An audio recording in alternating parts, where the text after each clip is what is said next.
pod bay doors, please, Hal. You'll be all right then. Look at Carlisle when he lost his luggage. That was Macaulay. Oh. Well, what about Hemingway when Hadley lost all those stories? He was never able to reproduce them. Look, Trip, I don't want to depreciate the loss. But maybe, in a sense, it's for the best. You suggesting it's some kind of sign? In a sense. In my experience, signs are usually a little more subtle. Let me get this straight. All that paper that blew away back there, that was the only copy? I'm afraid so, yes. And you saying that it's some kind of a sign? Man, what the fuck the matter with you? Don't. All I'm saying is that sometimes, subconsciously, a person will put themselves in a situation, perhaps even create that situation in order to have an arena in which to work out an unresolved issue. All right, it's a covert way, if you will, of addressing a problem. I'll tell you the problem. You behind the wheel. There's your problem. Excuse me, did you or did you not have a gun to his head? Watch the road, He please. was trying to steal my No, car. I'm asking you a question. Did you or did you not have a gun to his head? Man, you get You had a gun to his head. You're getting on my nerves, man. It's enough. Right, it's done. It's done. I don't want to hear about it anymore, okay?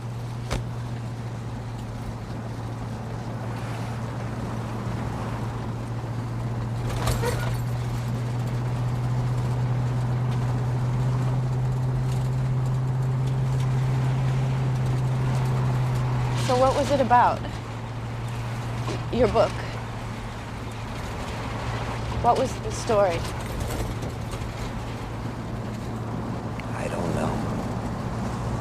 What he means is it's difficult to distill the essence of a book sometimes because it lives in the mind. But you got to know what it was about, right? If you didn't know what it was about, why were you writing it? I couldn't stop. The pod bay doors are open. Thank you very much for joining us. I'm your host, Doug Heller, film critic and film historian for TalkMovieToMe.com.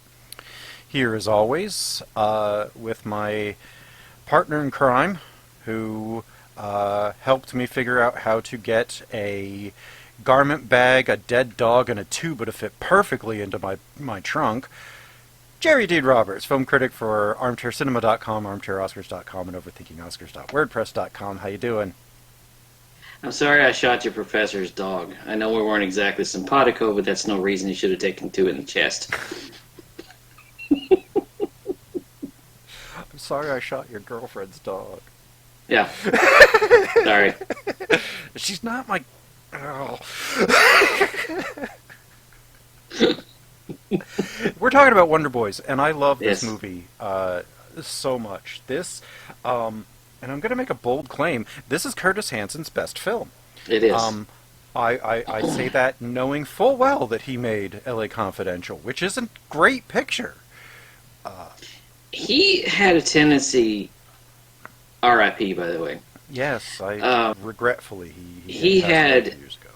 A tendency to jump into a story that was a ball of chaos, potentially a ball of chaos, and really, whether it was L.A. Confidential or a genre film like Hand That Rocks the Cradle or Eminem. Look, 8 Mile's a good movie. 8 Mile's a good movie, but he had a tendency to jump into these stories that could potentially be a mess. Yes, which they often were, like The Hand That Rocks the Cradle. Ooh, Lucky You. I think that was his last film. Yeah. Dylan wrote the song not the note you want to go out on. Yeah, but... no, Dylan wrote the song for that one, too. Yeah. It's a good song. It's the only good part of that movie, unfortunately. But this one had a lot of potential to go off the rails. This is a very off the rails story. Because if you lay out the elements of this story and the things he's putting in it, it could make the worst god-awful mess. Mm-hmm. I think we said that last week with Booksmart. It was also, another movie where you had all of these episodic elements, and it could have been just a bloody mess. Yeah, but it wasn't. But it wasn't. Because of the direction. Right, yeah, and absolutely. the writing. I think... Now, have you ever read this book? I am not. Okay. The book is really good. Written by Michael Chabon, Pulitzer Prize-winning author of The Adventures of Cavalier and Clay, head writer on Star Trek Picard, co-screenwriter of Spider-Man 2. Right. Brilliant writer. Mm-hmm. Pittsburgh native. Mm-hmm. My stomping grounds. And so is this movie. Yes, this movie was set in Pittsburgh, shot in Pittsburgh, while I lived in Pittsburgh. Right. And yet somehow I completely missed all of the production. I don't really know how I did that because I was on campus while they were shooting, but... Is this a real campus? It's Carnegie Mellon. Is it? Okay. Carnegie Mellon University, where most of it was done. Some of it was done down on Pitt, where I was. Most of it was done up at Carnegie Mellon. And it was in the middle of July, so they had to do all these like snow. They bring in snow trucks. I think it was during the summer. It might have been at the tail end of winter. They might have been filming in March, but yeah, filming during snow is a bear. Snow is unwieldy when you're trying to make it film. Yeah. And not only that, but if you're actually using film, which this was the year 2000, so they were actually using film, if it gets too cold, you can't shoot. That's why there was nothing. That's why there's only been recently full-length Inuit films that are coming out because they can only shoot on digital. Right. The stock would break. Well, let's talk about when this came out because, and we said this before in our review of Almost Famous. Yes, this was a terrible year for movies. This was the single worst year for movies in my lifetime. It was just awful, and which is why I'm picking out the two bright spots because there were two bright spots. well, Traffic was good too, but no, there were good movies. Even in the worst movie year, there's always something out there. But this was a terrible year for movies, but it was a great year for leading actors.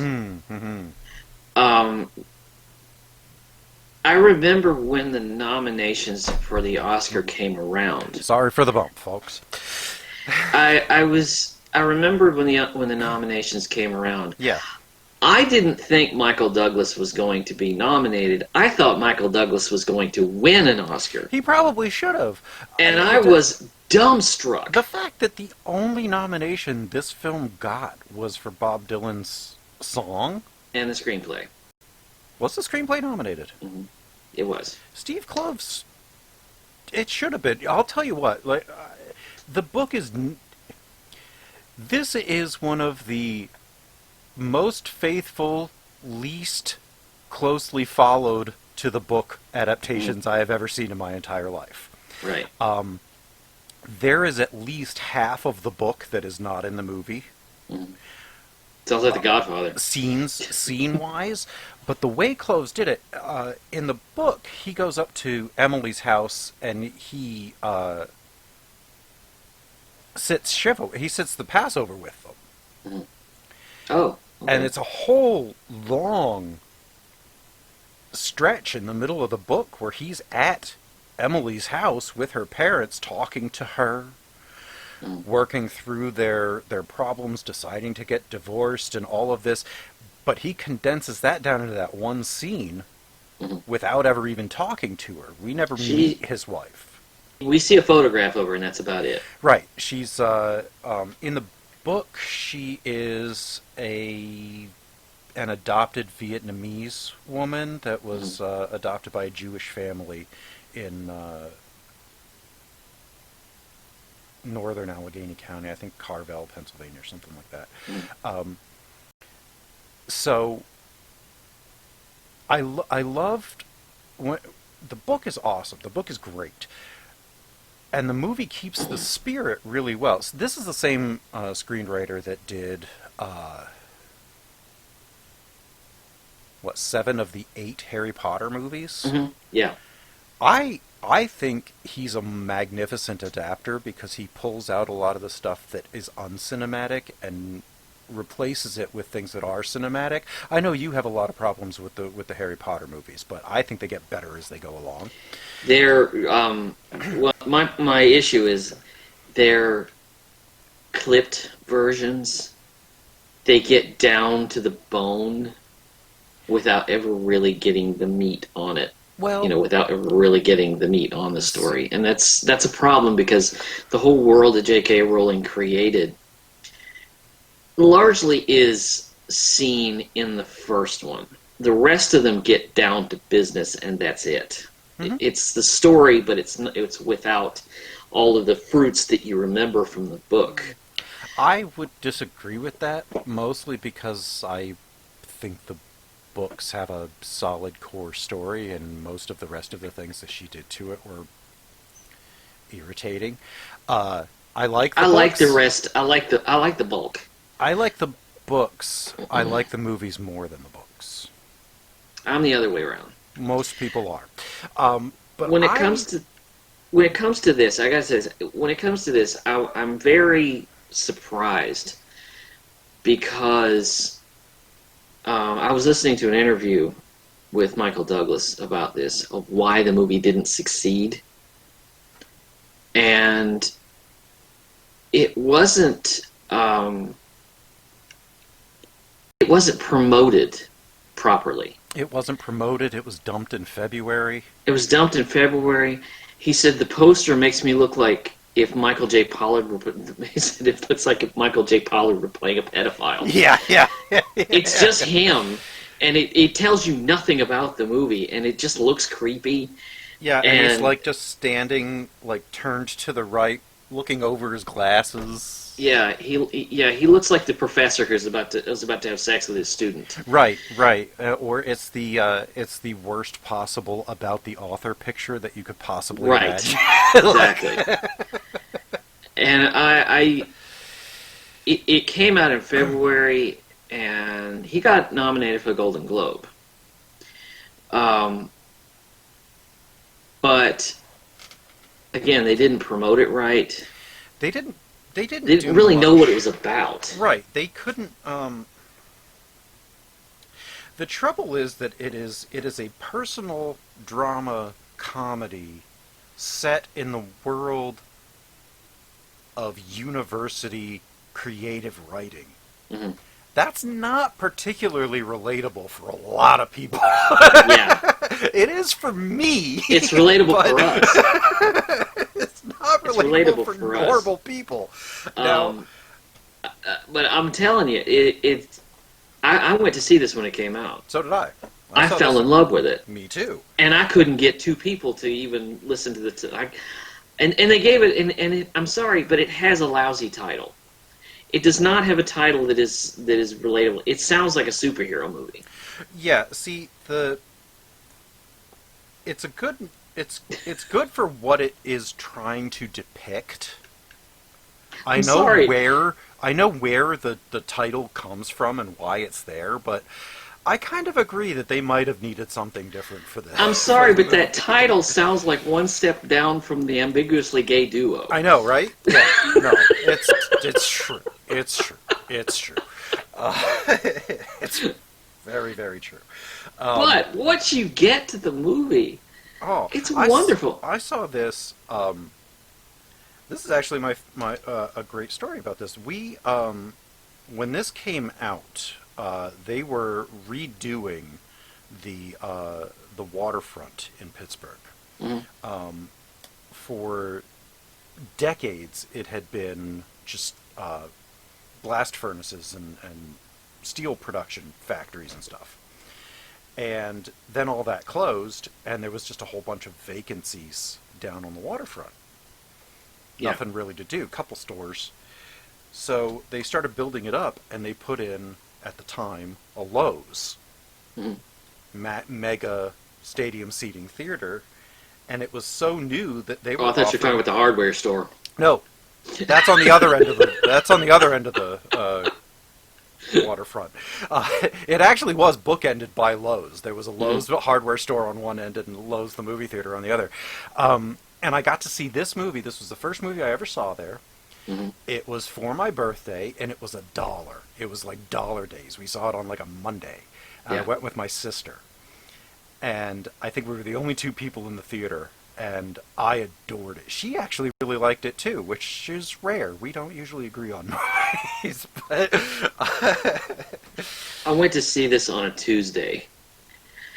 And I remember I sat in the theater, and the theater looked exactly like you would think it would look on a Tuesday.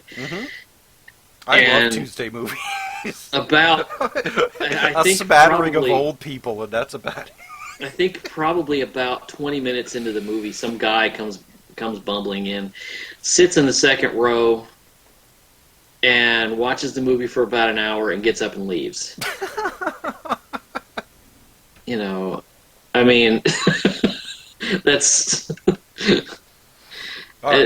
that's about the reception for this movie. Yeah. But if you get people to sit down and watch it, they're going to like it. It's a masterful film, and so what it's about.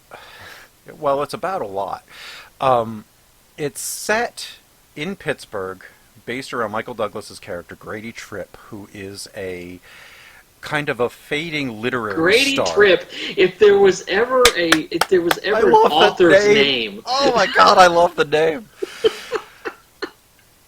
And so he was celebrated for his second novel, and it is now 7 years since that novel. He's not produced the follow-up. And it was a hit. It was a huge hit. Made him a literary star. Everybody is waiting. The Arsonist daughter. Yes. Which I wish existed, but it doesn't. And he's writing this follow-up that is now...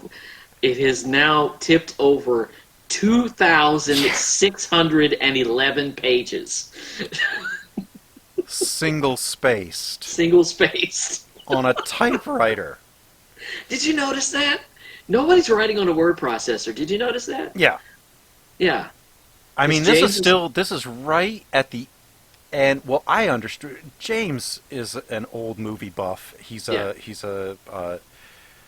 high school junior? Yeah. Or a college junior?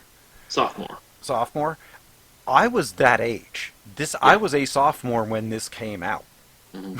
or in the back half of my freshman year. So I was there. Like, this was... Well, I noticed he's on an old typewriter. And Grady is writing on an electric typewriter. Right. Nobody's using word processors. Till the end. But I like that because this movie is very much about accepting that things are different and that things have progressed, and if you don't progress with them, you are left behind. Grady is in serious danger of being left behind. Let's talk about Grady for a second, because basically what has happened, he was a hotshot on campus years ago. He is around my age. He's either 50 or just past 50. And what happened was he was hotshot. He's one of those, he was a hotshot on campus and then just sort of slid into being a permanent grad student and never left. Right. Became a professor, and now he's got tenure. And this is where he's sort of living in comfort the rest of his life. He got comfortable, and he never left campus. Right, and he doesn't have any lived life to write about anymore. So I love. There is so much about the art of writing in this film. It's and the juxtaposition of the book that he's writing, because it's like his life in that he can't find an ending. He can't find a purpose. Right. And he's writing without purpose. And it's not until you realize at the end that he's been narrating what eventually turned into his book, which eventually turned into the book that turned into the movie that we're watching. I love the meta levels. Yeah. On this is just stacks on stacks on stacks. Yeah. And just when Katie Holmes is telling him what she thinks of what she read, when she said, "You know how in class you're always telling us that authors have to make choices? It doesn't feel like you made any choices at all." Can I also say, young Katie Holmes? Very, very. Yeah. Before she was in Tom Cruise's compound. Before she had her life force sucked from her by the Scientologists. Yes. Because that happens. Yeah. Well, you hook up to those little truth monitors or little monitors that they have that measure your contamination levels or whatever the hell they are. I don't know.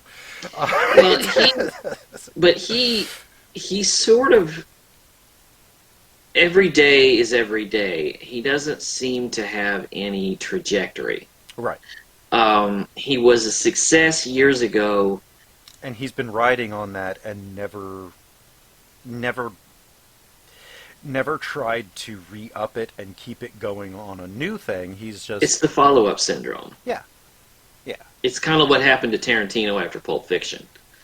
It's like he got really seriously nervous about wanting to follow it up and nervous about disappointing people.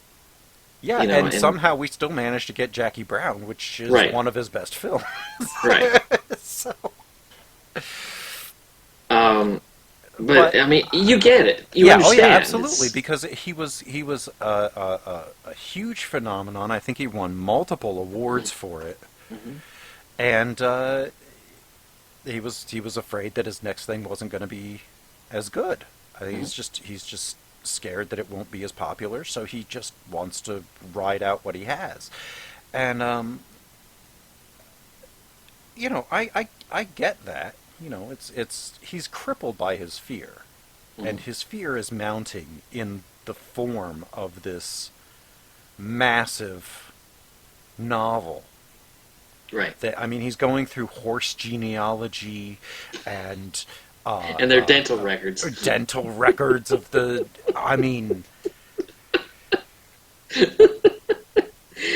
It takes a lot of thought and imagination to be able to write that stuff, but why let me tell you are you writing it? It's not that. Let me put it to you this way.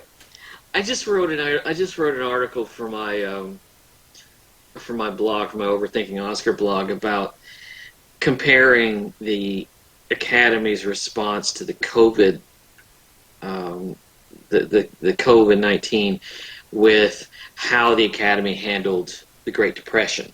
And and it went on and on and on and on and on, because the more research I did, the more I threw into it, and I'm sitting there going, I'm writing a book about this. I'm not writing. It's gone beyond being a post. Yeah. And it's like, you got to have a little brevity. I mean, you got to pull it back in, and get to the interesting parts, because you suddenly realize somebody's going to want to read this. Right. You have to, or you want somebody to read this. You have to trim the fat. You have to cut it down into something that's manageable. And I mean, even just for a first drafts are wordy, but damn. Yeah. Well, first draft should be wordy. Yeah. Because but I love how he said the ending just kept getting further away. Yeah. Yeah. Ugh. And so the reason that this is now that I chose this for here. Now, I guess I should explain why this is in Pride Month now, 35 minutes into the episode. And that is Robert Downey Jr.'s character and what he brings, the energy that he brings to this piece. He is a jet engine for this movie. Right. He is the catalyst of catalysts. He's the editor. He's the editor. He's who's been kind of hovering around Grady for years. He's been his editor. He edited Arsonist's Daughter, and he became a hotshot in the editing world. But because there has been no follow-up, and he has not been actively editing other work, he's now thought of as a joke, because he just had that one hit book that he edited. So he's in the same spot as Grady is in a lot of ways. But he is, in a way, merciless to the developments because he's waiting for Grady. Right. Which is the same, in this case, as waiting for Godot.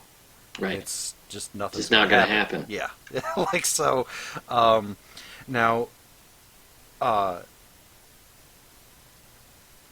Robert Downey Jr.'s character, Is gay. yes, well, most of the time he is, James. Some of the times he's not. And I love how there is no... The only thing that's said about it is that it's brought up. The woman that he is with is an obvious transvestite. She's not trans because she then takes off and says, "Call me Tony." Later Antonia. on, yes. But and it's just Trip is just yes, he is mostly, and the only negative thing he said was, "Don't try to seduce James because he's got a whole lot of problems, and sexual and orientation confusing is not going to help him." And he's like, "Yeah, I beg to differ."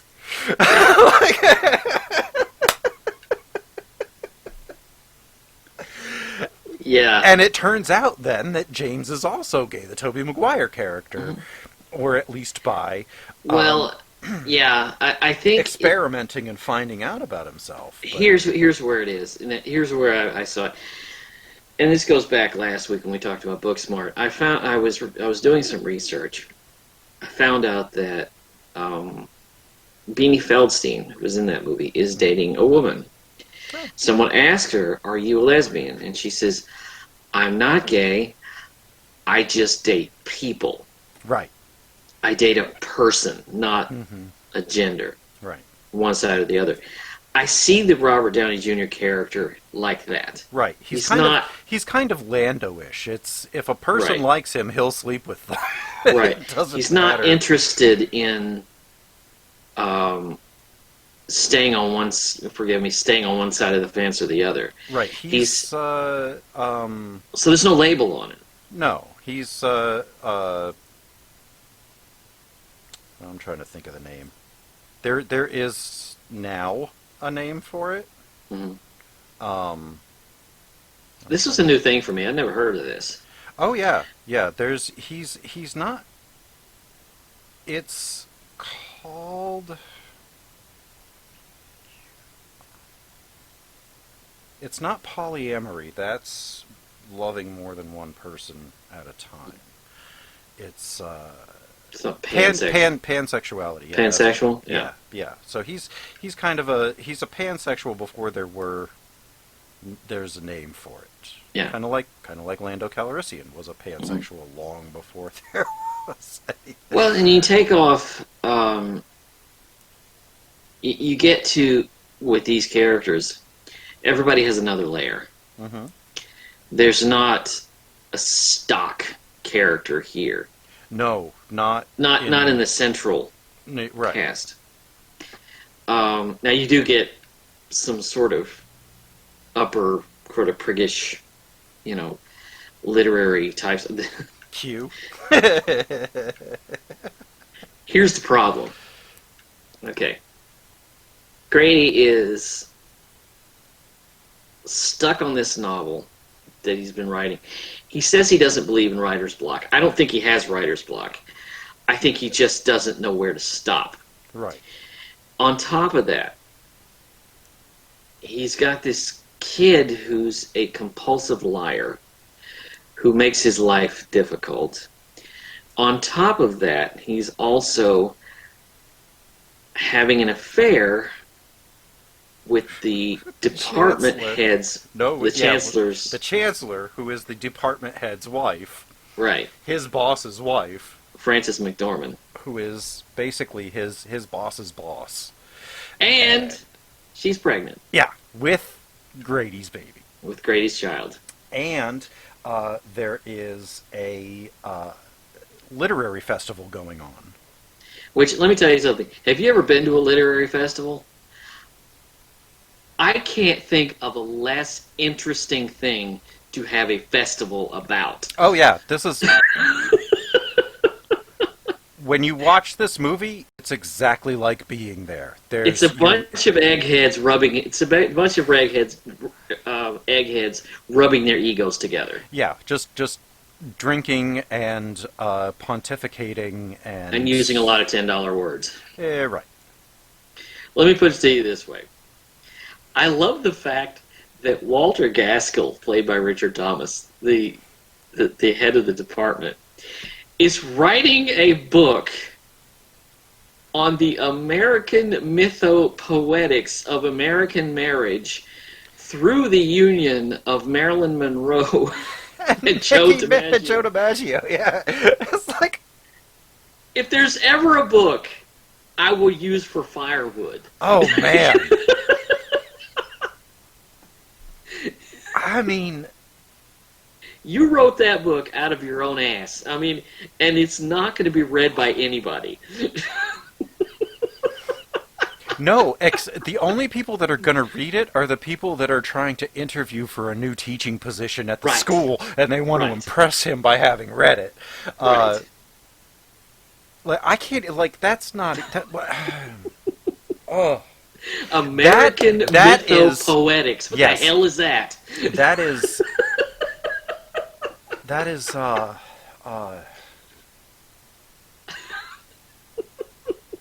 take the genealogy of the horses, you know, because at least there's a through line. I mean, it's just one of those intellectualist bullshit kind of...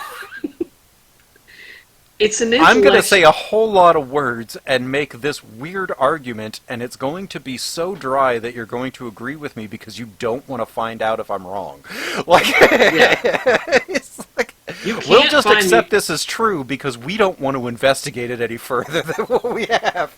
You can't find me wrong because I'm going to spend 500 pages spilling out a lot of theoretical bullshit that you can't either prove or disapprove. Right. Most of it's probably hearsay stories that have been embellished by 70 different people, and you're getting the 87th different telling of it because everybody you're writing about is dead. Good Lord.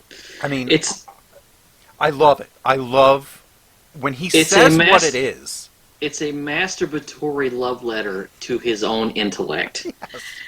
And I'm thinking, as I'm listening to The Last American Marriage, okay, not only have you written a boring subject, you slapped on it a boring title.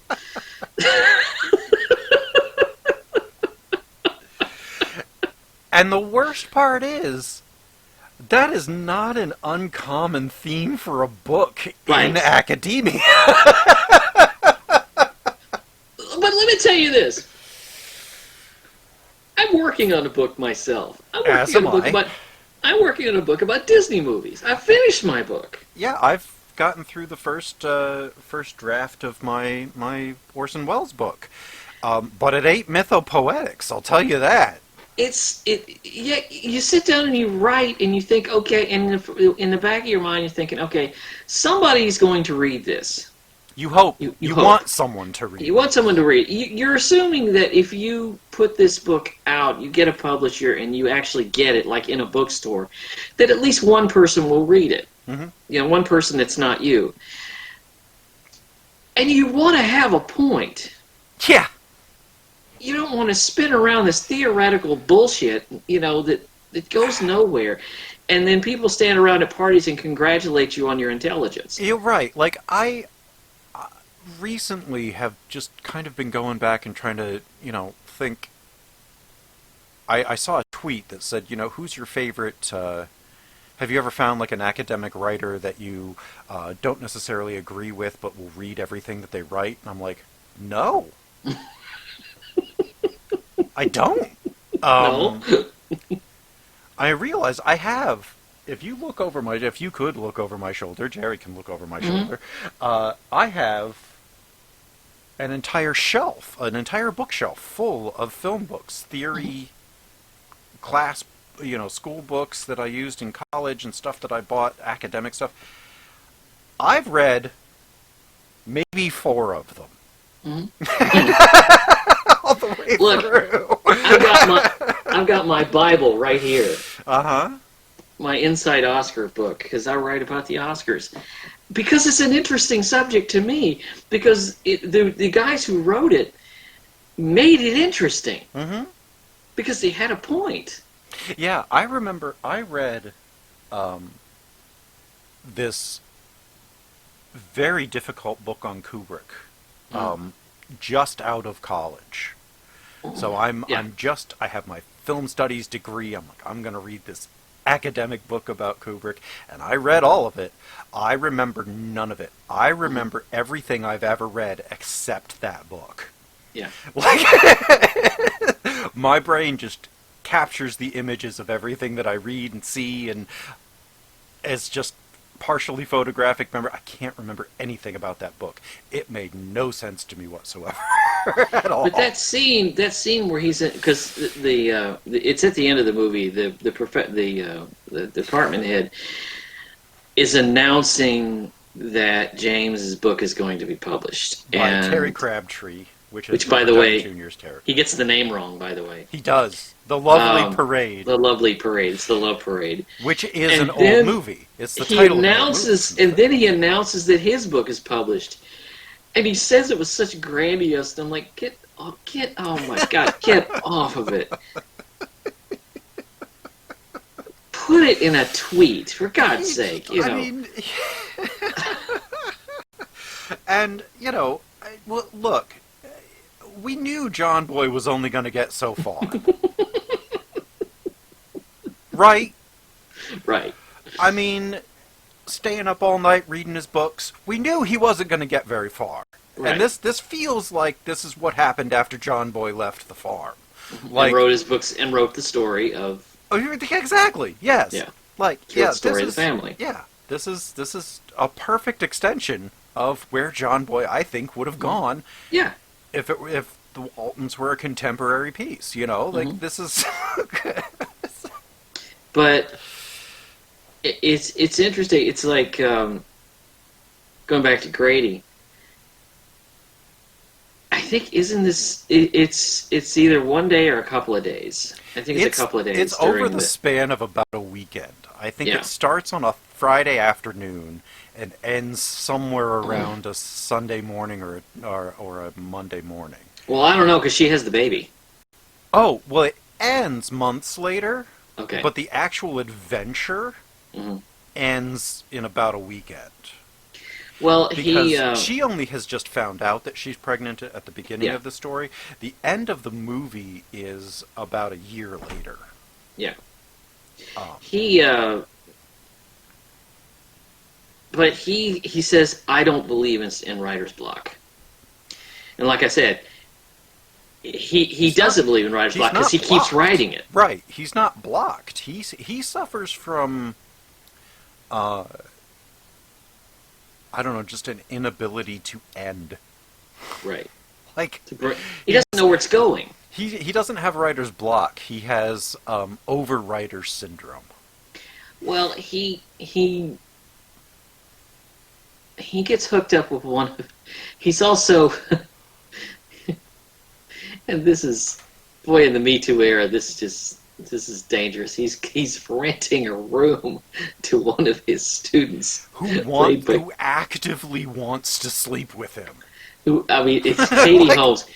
And Katie Holmes is gorgeous in this movie, but she is so young. And she looks every bit of a college kid. Oh, yeah.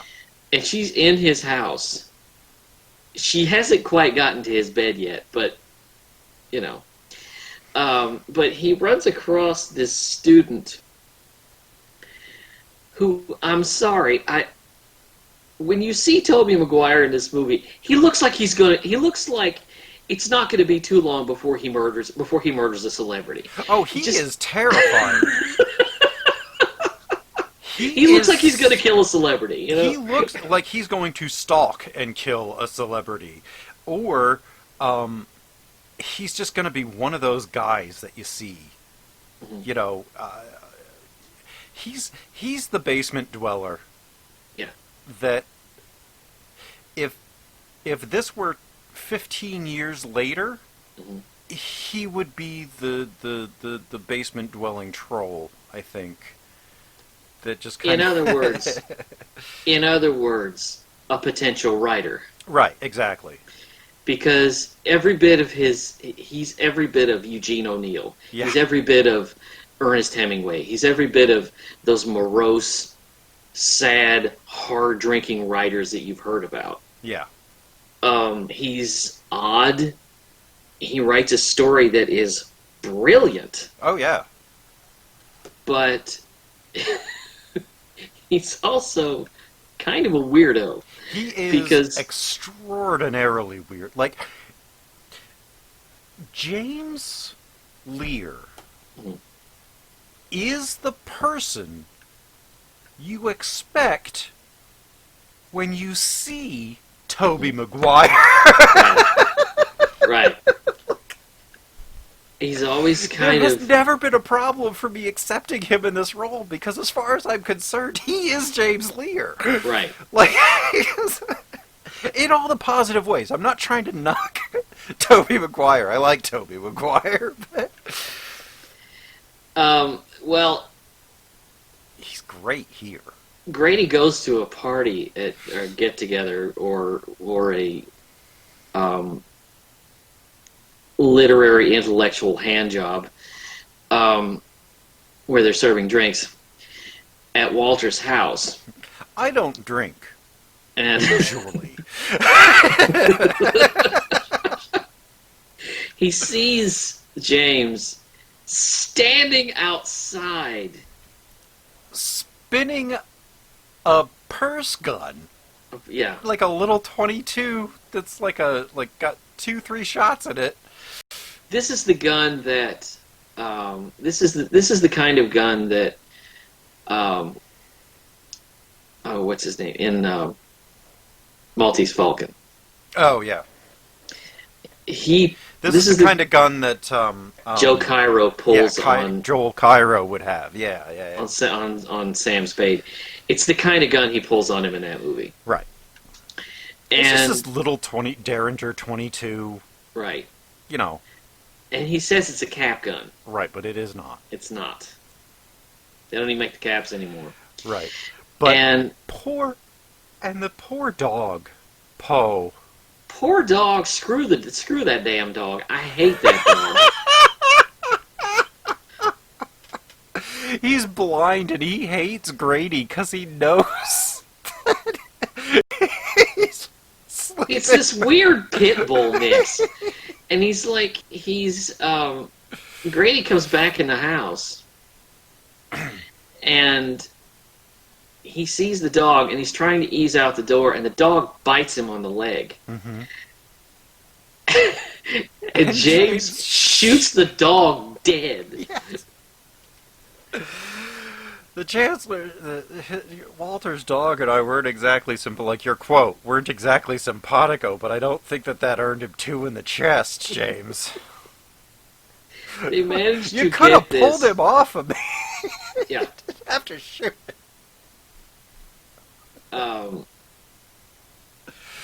He gets this leg injury, and he can't. So they stick him in the trunk With a garment bag and a tuba. with a garment bag and the tuba belonging to Antonia. Antonia. Or Tony. I love...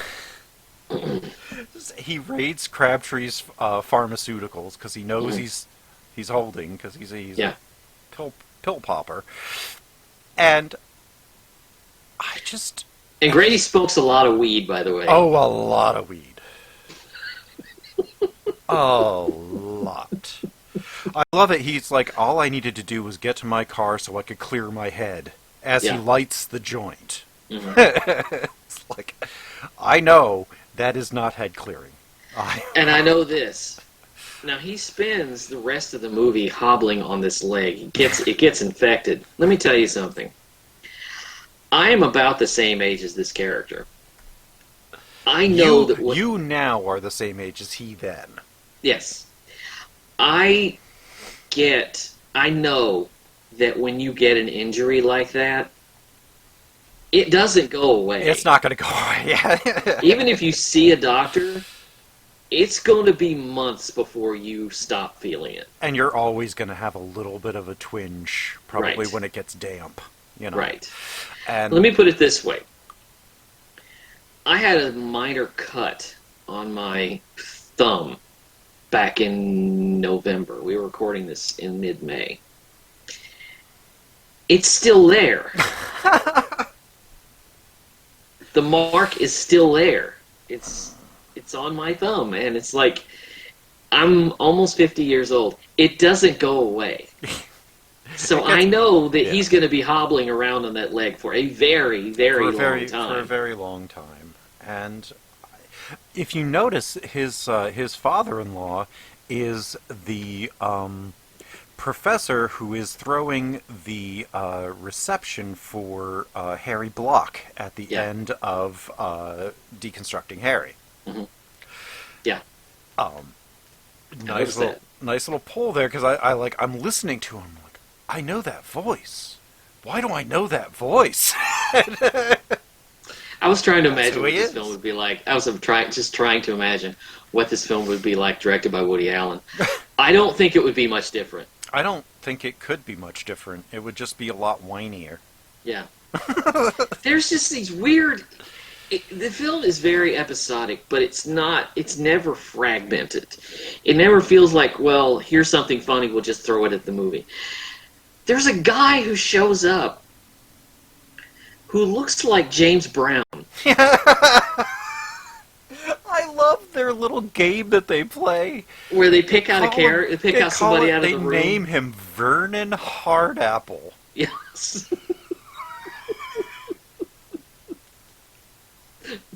And the story they come up with is beautiful. And the way that he just dogs them the whole movie is basically somebody had borrowed this guy's car, who then owed Grady money, gave him the car to pay off the debt, that apparently it wasn't even his car in the first place. How'd you figure it was his car? Well, I guess it was. That's my car, motherfucker. Yeah. There's a butt print on your hood. Somebody sat on your hood. You can clearly see the outline of a butt. Yeah. Yes, I had a hood jumper, James.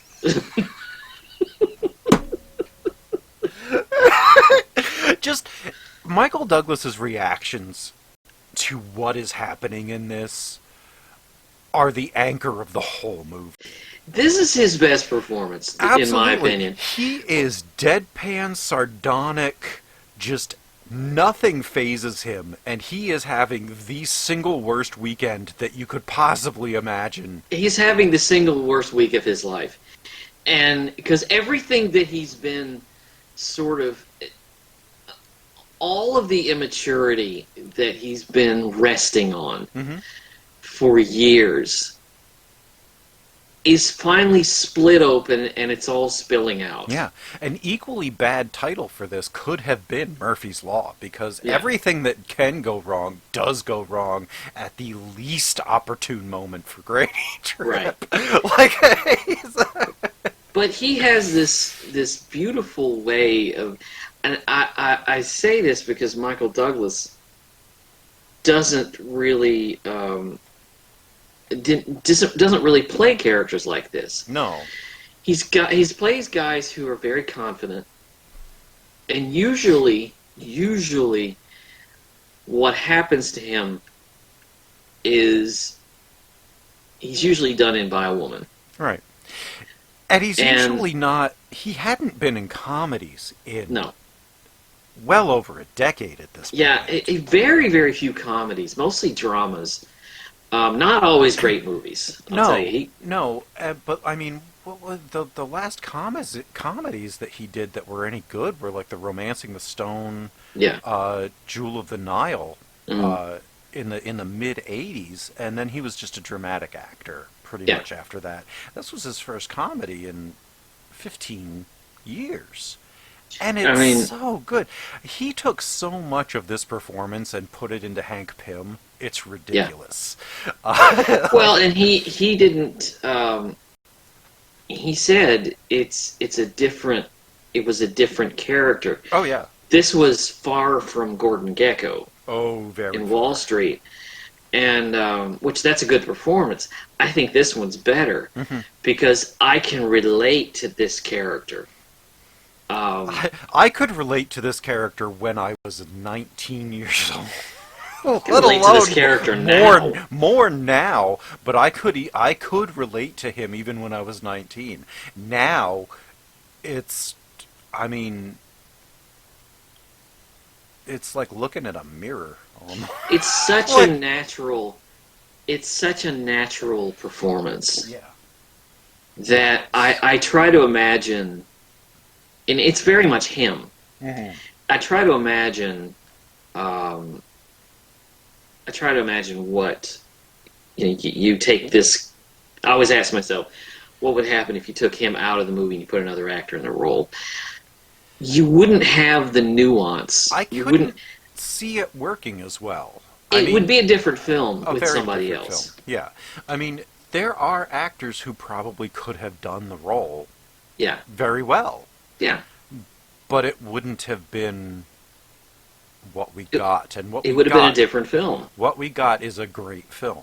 Well, and what we got was a great performance because his reaction to things. He's a great reactor. He is. It's one thing to be an actor. It's another thing to be a great reactor. Yeah. The way he reacts to certain things. Just when James says, "This trunk is huge, it can fit a garbage bag, a tuba, and a dead dog perfectly." That's just what they used to say in the ads, James. He just has this deadpan line for just... He does not take much of anything seriously. Right. And he really needs to take things seriously. This whole movie is about letting go. Yeah. It's about all of the things that he's held on to and all of the comforts, the little comfort nests that he's built for himself, and having to let go of all of that. Right.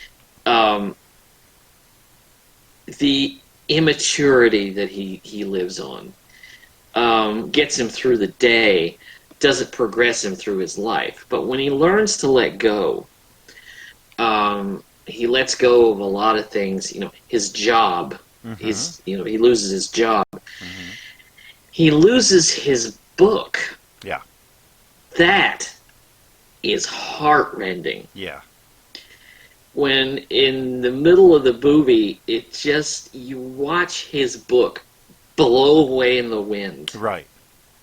But you realize that's the best thing for him. Oh yeah, it is literally a huge weight that gets pulled off of his shoulders. And I want to talk about the soundtrack for a few minutes. Mm-hmm. I don't know if you want to talk about Dylan. Actually, no. Yes, but no. I actually want to talk about the other songs that are on here. Yes, I want to talk about Things Have Changed because it's the perfect song for this. But the soundtrack, I bought the soundtrack immediately when it came out because, well, it was a new Bob Dylan song. It was the first new Bob Dylan song in 4 years. So, of course, I was going to be on the soundtrack. But when you listen to the soundtrack and think about it in conjunction with the film, you've got things like John Lennon's Watching the Wheels. I'm just sitting here watching the wheels go round and round. Neil Young's I really Old love Man. to watch them roll, yeah. Talking about this, and I Need Your Love So Bad. Tim Hardin's Reason to Believe. Tom Rush's No Regrets is a devastating song in a devastating part of the movie. That Leonard Cohen song, which I cannot... Can you imagine going to a party playing a Leonard Cohen song? Jesus Christ! That is not an upbeat party.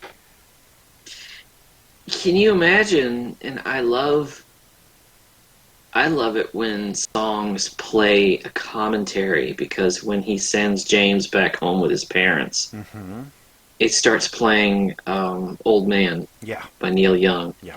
It's "Old Man, Look at My Life." I'm a lot like you were. Yeah. That's beautiful. Yeah. Yeah. Yeah. I love that. It's the whole and on the DVD, this movie is so friggin' hard to get a hold of. It is. I bought it when it came out on Yeah. DVD, so I have had this for 20 years. But I had to get it from Amazon Prime because it was. you had to rent it. I couldn't find it. It's impossible to find. But on the DVD, And doesn't this seem like the kind of movie that they would be? This seems like the kind of movie they'd be playing all the time on TNT. you would think, but I it's mean- it's not a well-known film, and Curtis Hanson does a whole featurette on what he went through and how he chose these songs, because he chose singer-songwriters that are introspective, much like Grady. Like, he wanted to pick artists that he felt Grady would listen to. Yeah. And I feel like all of the songs on here would be in Grady's record collection. Yeah. Like, all Yeah. of them. Or if he had an iPod at the time, it would have been. Well, yeah. This would have been all the songs on Oh, it. yeah. I mean, they're all so very telling of what is happening in the story. He uses 4 Dylan songs. Yeah. One of them is "Things Have Changed," which won the Oscar. And then there are older ones: "Shooting Star," "Not Dark Yet," and "Buckets of Rain." "Buckets of Rain" is off of the 1975 Blood on the Tracks record, which is my favorite album of all time. Dylan didn't want anybody else that year to sing it at the Oscars. Yeah. He was on tour in Australia. Yeah, and he did this weird remote setup that I've actually read the Oscars producers and the director that they sent out there. He took over the whole thing. He designed everything. They had something set until the very last minute, and then he completely changed it to that little black box that he was sitting in. I kept wondering, was he sick at the time? No. Because he looked in that performance really pale. And really, maybe it was the lighting or something, but he just I think didn't. it might He have been didn't the lighting. look well. He was, if I remember right, I think he was in a hat, Yeah. in a white suit. Like, he shouldn't wear white suits because it really. He looked like Cesar Romero's Joker. He is. Well, he's from Minnesota. He was born Jewish in Minnesota. There's not a whole lot of pigmentation in that family tree line. Robert Zimmerman. Yeah. So, I loved his acceptance speech. Mm. The fact that he stood up there and he goes, I like that it's an honor that you chose this song. It's a bold song. It's a song that doesn't pussyfoot around. I love the fact that he used the word pussyfoot on live international television. I love 1 billion people watching. I love him. He's my favorite artist. I do remember when they were coming up with when they were putting the film together. Michael Douglas said he was in his hotel room, and George Harrison called, and he said, "There's a call to get. I'm here. Can I come up and see you?" And he said, "Yeah." And he said, "Knock on the door," and all of a sudden, there's George Harrison and Bob Dylan. And Bob Dylan's dog. He has big dogs. Which is this massive, monstrous beast. I think he's got like Great Danes. Yeah. Like he's got... And he said the dog came in, and the first place he went was right over to the table, and he starts eating my caviar. $150 a lick. And he said Dylan was sitting on the couch, and he goes, "Far out." He likes caviar. Far out. He likes caviar.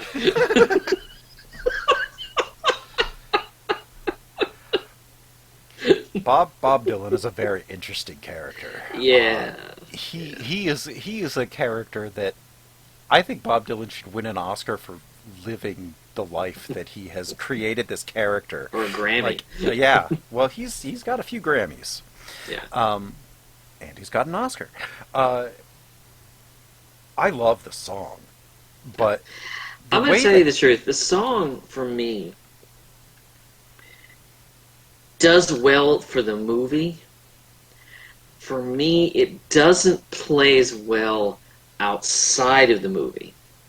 It's integral to the film, but for me, when I try to listen to it outside of the movie, it doesn't quite have that same impact. I'd say go back to it and maybe there are a few live versions, legitimately released live versions floating around.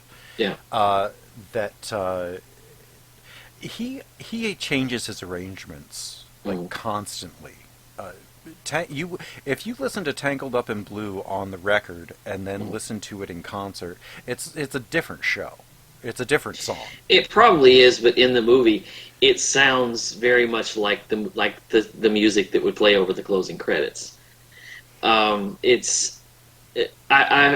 tried to listen to it outside of that, and but this has been a while, of course. But I recommend going back to it. The song holds up, in my opinion. But I remember the Oscars that year were really seriously disappointing. Yeah. Because I mean, when gave the Oscar to this lump of shit. When Julia Roberts Gladiator. When Julia Roberts is getting her best actress award for Erin Brockovich, and the best picture and best actor goes to Gladiator, it's not a highlight. Well, I'll tell you about Julia Roberts. I wouldn't have missed that acceptance speech for the world. Oh, it was a beautiful acceptance speech. I loved it. I just hated the movie. Yeah. I love when she gets up there and she's laughing. She's like, "I love the view from up here." She is genuinely ecstatic, and I love the emotion that she has. And that was also the peak. Yeah, of the whole ceremony of her career. Oh yeah. Well, she basically, I love it how she got really, really choosy with her roles after it. It's like, oh, well, now I have my Oscar. I can do whatever I want now. Right. And she did, and she's taken on great roles since she then. has. And she's really been flexing her muscles. She was in that Homecoming on Amazon Prime, which was just a devastating series of television. But the whole forward momentum of that year at the Oscars was Gladiator. I could write a 2,611 word book on all the reasons why I hate that movie if I had the time. I don't hate Gladiator as much as you do, but I haven't seen Gladiator in a long time. I don't like let me say this. I don't hate it as much as you do. I don't like it, but I don't hate it as I don't have as much vitriol against it. It's ugly. Yeah. It's mean-spirited. It was sold as trying to get back to the sword and sandal epics of the 1950s. But the sword and sandal... It didn't try to have any of those sensibilities. It didn't try to have any of those sensibilities. I didn't give a shit about the story. Well, I mean, the movie is basically Spartacus. It's basically Spartacus without any real life to it. It's Spartacus crossed with Ben-Hur, and that's it. There's not really the story I mean, you've seen the story a million times before. Yeah. It's not original. No. The general The special who becomes effects a slave. that won an Oscar are terrible. Even for 2000, they were terrible. Yeah. Like, They're I don't... muddy. And I would like to rewatch Gladiator, if only to remind myself why I don't like it. It's kind of like going back and rewatching Crash. It's like, you know, let me remind myself why I hated this thing. Yeah. So that I'm not just sitting there like, maybe my tastes have changed. Maybe I like this now. Mm. It never... It doesn't. But here's the funny thing. I know a great many people who can tell me that they like Gladiator, but none of them can tell me why. I need to read it, but I just saw, I think this weekend or a week ago, an article saying that Gladiator was the greatest Best Picture winner of the 2000s. It's like, how many did you see? Well, they make a really... Yeah, maybe if that's the only one you saw. What they did, though, in the article, and like I said, I didn't read all of it, but too long, didn't read. But it was... That is becoming the bane of my life, by TLDR, the way. Yep. But they are basically making the case that it is not as bad as the common feeling is now. Like that is one of the most dragged Best Picture movies ever. That, Around the World in 80 Days, Greatest Show on Earth, Crash, Green Book, Gladiator, they're all in there together. Yeah. Well, yeah. Cimarron. Oh. Cimarron's just racist. Yes, it is. I'd rather watch Cavalcade than... At least Cavalcade's Noel Coward. Russell Crowe was nominated for an Oscar 3 years in a row. Yes, and he should have won for the bookend nominations, not that one. He was nominated would have loved in for him to get the supporting actor for L.A. Confidential. He should have won that. He should have won for A Beautiful Mind. He was nominated for The Insider, and then he was nominated for Gladiator, and then he was nominated for Beautiful Mind. He wasn't nominated for L.A. Confidential? No, he was not. He should have won the Oscar for the other two. Yes, he should, because The Insider, he was marvelous, and one of Al Pacino's best late performances. Yeah. That nobody remembers. Nobody remembers that movie. Existed. It's like, it's magnificent. It is, and it's kind of like the that Joan Allen movie that got forgotten about, The Contender, which is Gary so Oldman didn't good. get nominated. No, and he should have. Probably should have won. Yeah. For that, and nobody remembers that movie even happened. I own that movie. This was the same year. And because of Julia Roberts, Ellen Burstyn gave her best performance ever in Requiem for a Dream. Yeah. That Oscar was hers for the taking. She should have had her second Oscar. The only positive thing I can say about the Oscars that year, or just about the only positive thing, is Benicio del Toro. Benicio del Toro, Steven Soderbergh, and Bob Dylan all won Benicio Oscars. del Toro, only the second Puerto Rican actor ever to win an Oscar for acting. Yeah. After Jose Ferrer. And 50 years apart. There was kind of a big gap. Yeah. Almost as big a gap as between Sidney Poitier and Denzel when best lead actor. Yeah. Well, let's since this is June, let's get back to RDJ, because it's not a big part. It's not, but it's kind of the linchpin of the whole thing. It is. He's kind of his conscience a little bit. Which is weird, because he's really not a good person to follow. No. He's a very fun man. This was during... I think RDJ's rise out of some very bad circumstances. This is this was around. This was before. This was after his first round of rehab and before his second round of rehab. Right. Like this Right. is like the Ally McBeal period, Yeah. where he was clean and doing great work, and then he fell off a little bit, and then he came back, and then he did Iron Man, and then he is where he He is could today. have been like Philip Seymour Hoffman. Yeah. We could have lost him easily. We could easily. Um, Post Chaplin, RDJ was not a guarantee. No. He was, at this point, I think, getting back on his feet, but he hadn't quite gotten there. Now, the And then- performance here is very good. It's every bit of a supporting performance. Yeah, but the way that he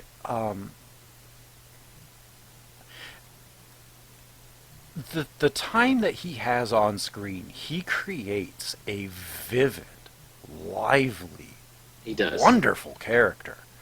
Just I think he does that in every movie. he does, but when you see when he comes in that like the next morning, that like Saturday morning, Mhm.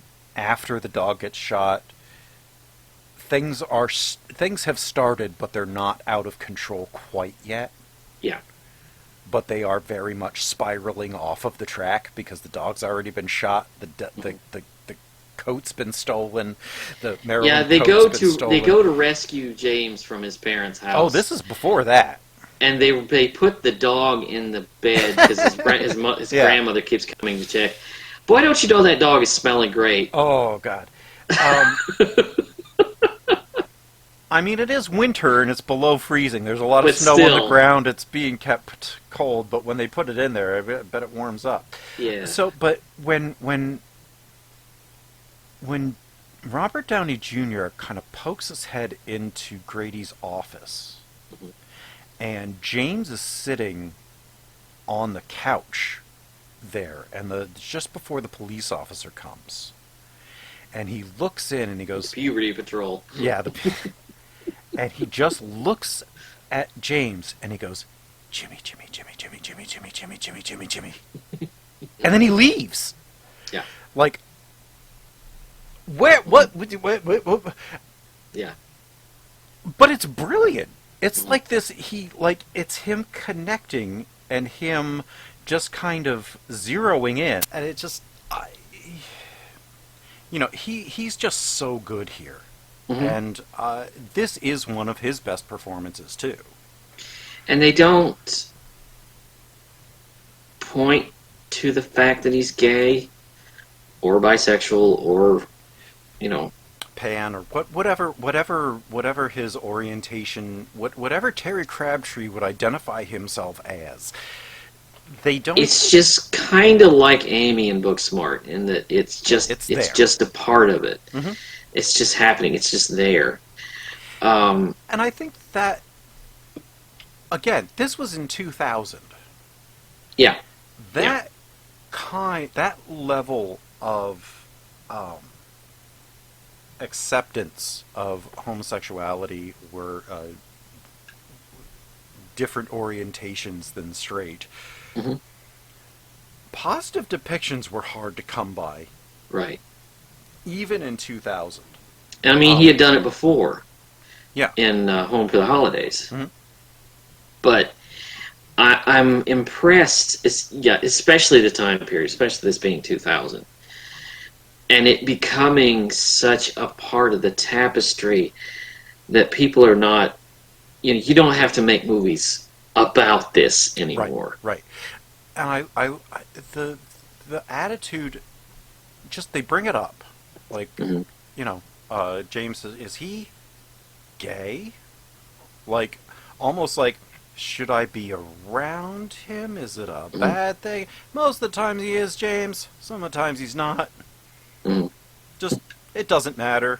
Whatever. Yeah. Or by the time Carrie gets through with him, she will be. Yeah. Yeah. Transvestite, and and he sleeps with James. Mhm. But the first mention of it is out of caution, but then everything else is just, it just is. Right. It's like there's no negative connotations put to it. It's just an orientation. It's an attraction. It's just an orientation. It's just there. It's not predatory. This movie is very good about not seeming to be predatory. Right. Because he is interested in the kid enough to sleep with him. Grady has this young girl who's renting a room from him, but he's not engaging in sex with her, although you feel like if things went on the way they were, he very well might do that, but he does kind of stop her in her tracks, right, so to speak. Right. But it's interesting. I'm always interested in characters who are integrated into the film without being a circus sideshow. Mm-hmm. Antonia is not a circus sideshow. Now the role is not very big. No. It's just she just happens to be there with him. Right, and it's just, you know, and the negative connotation there, the only negative thing that's said about Antonia is, was it Frances McDormand? Oh my God, I wear the same perfume as a transvestite. Mm-hmm. Yeah, that's about the most negative thing that's said. Yeah, yeah. But I sincerely hope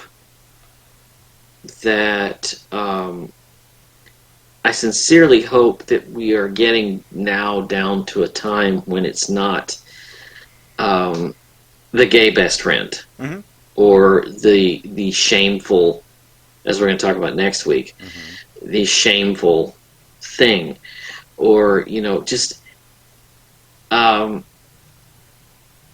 it's becoming so normal, mm-hmm, that I can see more movies like Booksmart. I hope. I hope. Genuinely, I want things to get to a point that just, they're there because they work for the story. Yeah. And they're representative of real people in real life. And it's not just Jennifer Aniston's gay best friend. Straight white people and the flamboyant gay best friend. Yeah, exactly. Mm-hmm. Or the bull dyke.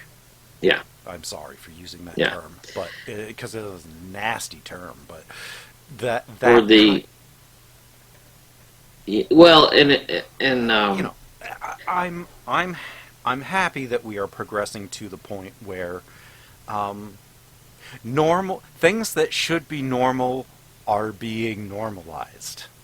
Yeah, and I'm on board with this whole. I'm on board with the fight for diversity. Mm-hmm. It's a hard nut to crack because there's a lot of different ways that you got to go with it. Right, and it's hard to not make it token.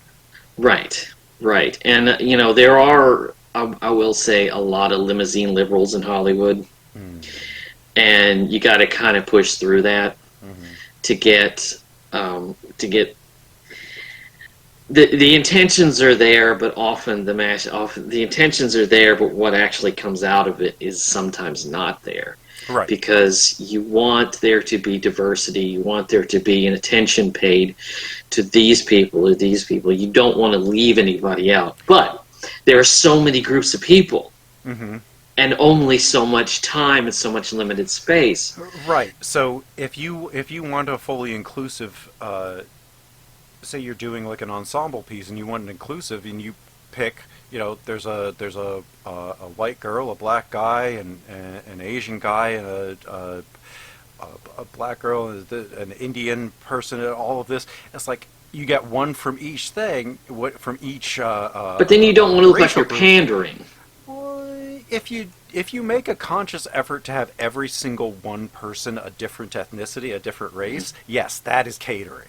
Because you're basically going, okay, I am going to spin the wheel, and I'm going to get one of each of these different ethnicities, different races, and so that everybody's represented, and then I'm just going to write like I would any other generic, basically white character we're just going to cast.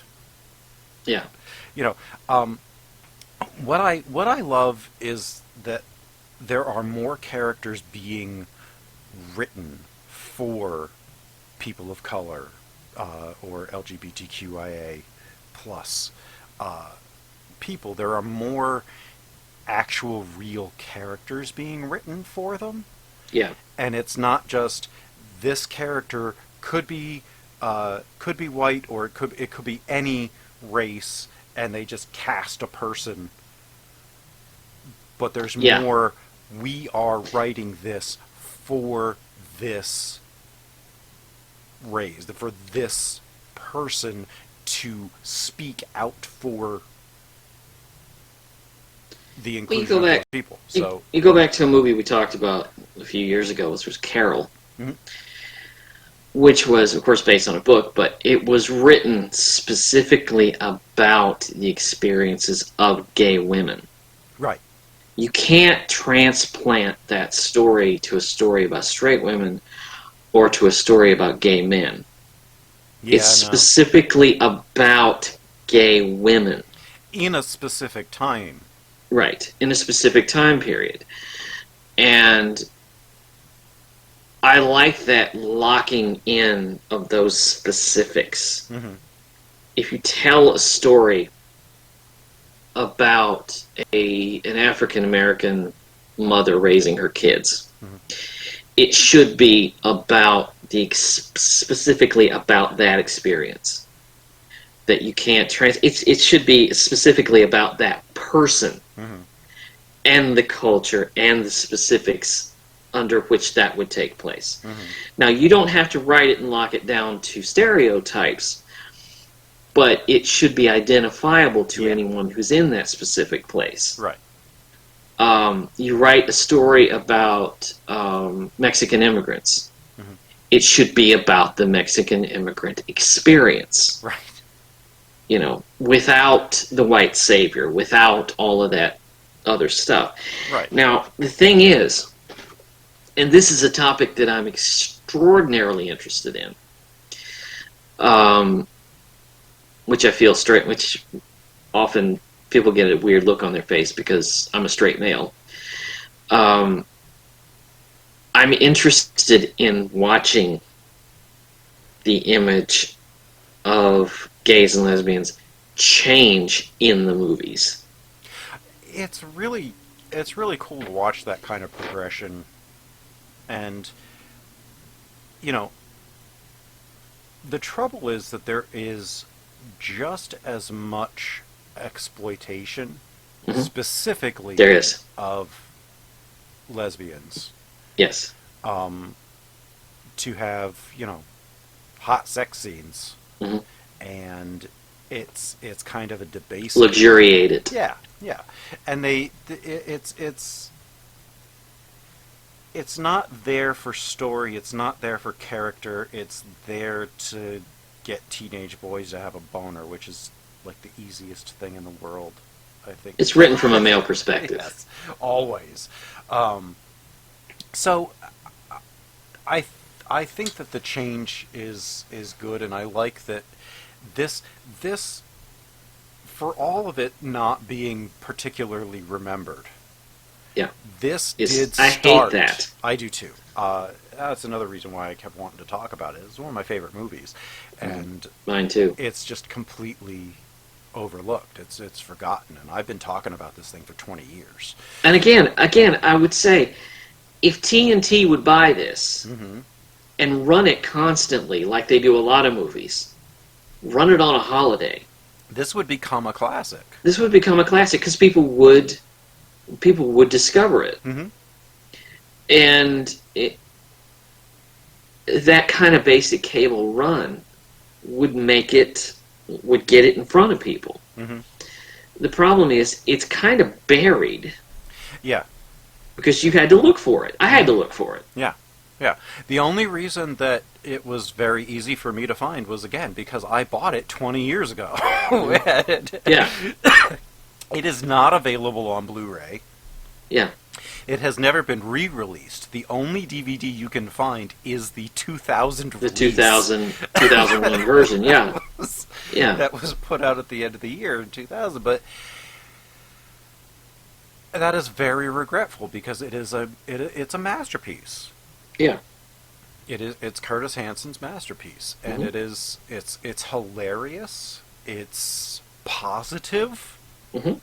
and in a lot of ways. yeah, and it's just I don't know. I love it. I love it, and I will continue to watch it and yell its praises from the mountaintops until I expire. This was one of those movies that when my wife and I got together, I just said, "You need to see this." Yeah, my wife and I watched it together too. Yeah, stack of movies that we needed to watch together, and and she loved it. She watched it and she loved it. yeah. Now I'm going to tell you, next week we're going to rewind the clock because we're going back in just to look at all the awful. The next 2 weeks are just very sad. Well, look, I picked Booksmart. Smart, funny movie. And I picked with a gay Wonderboy's smart, character. funny movie with a gay character. We should have broken these up, but we didn't. Should have flip-flopped them around. We probably should have ended with Booksmart. Probably. Or something like that. Yeah.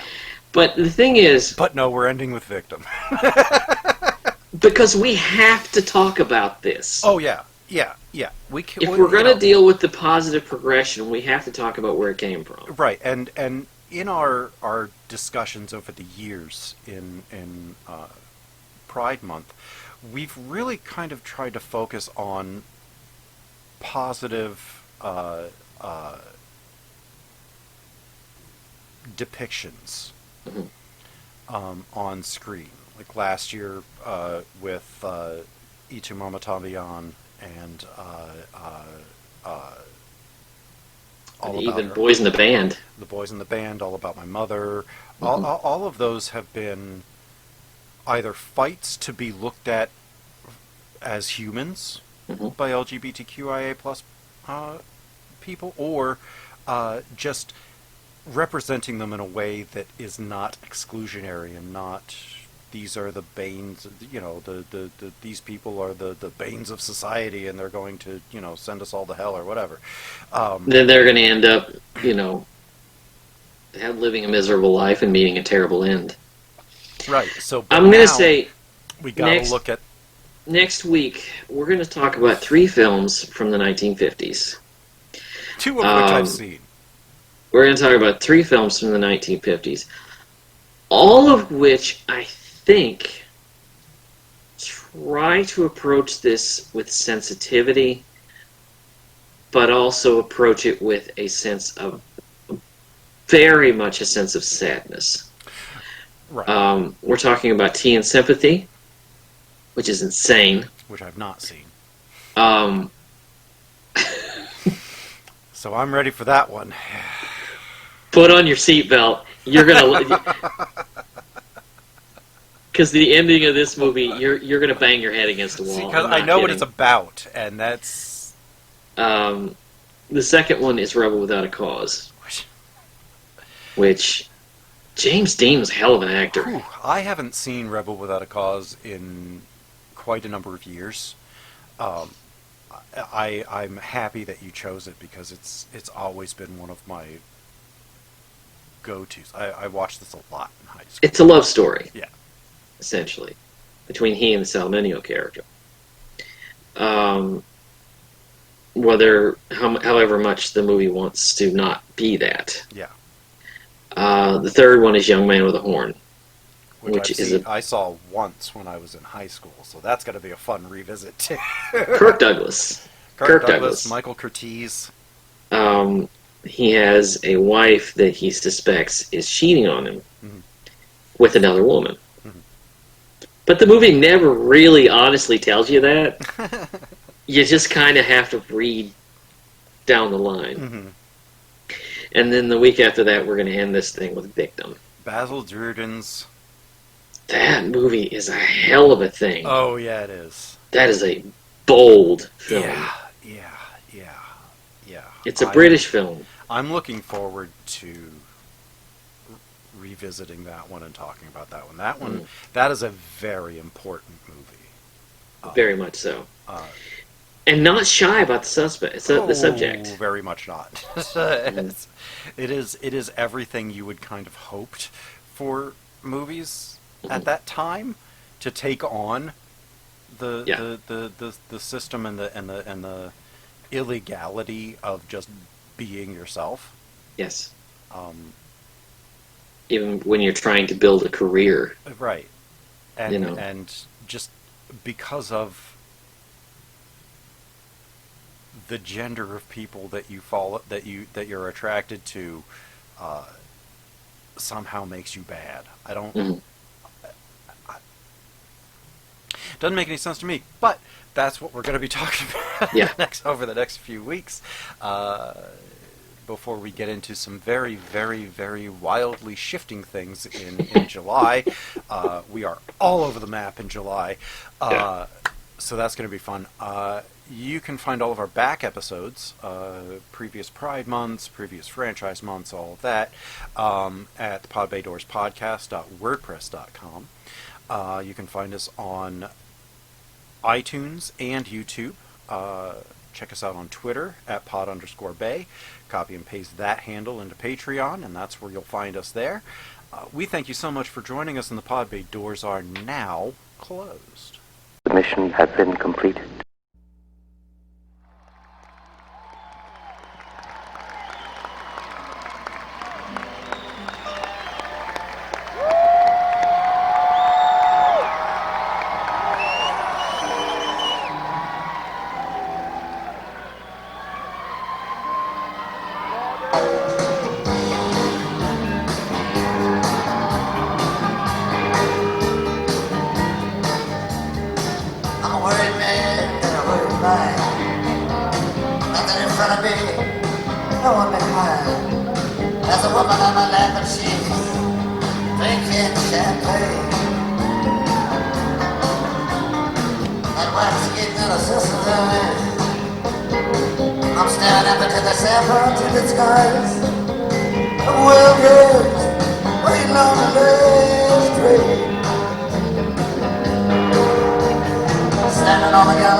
of myself as I can. Some things I do have to touch. Living man can only stand so much. You can't win with a losing hand. You're not falling in love with the first woman I meet. But I'm gonna wheel out and wheeling up down the street. People are crazy, I'm so straight. I'm locked in tight, I'm on the road. I used to care about things that change.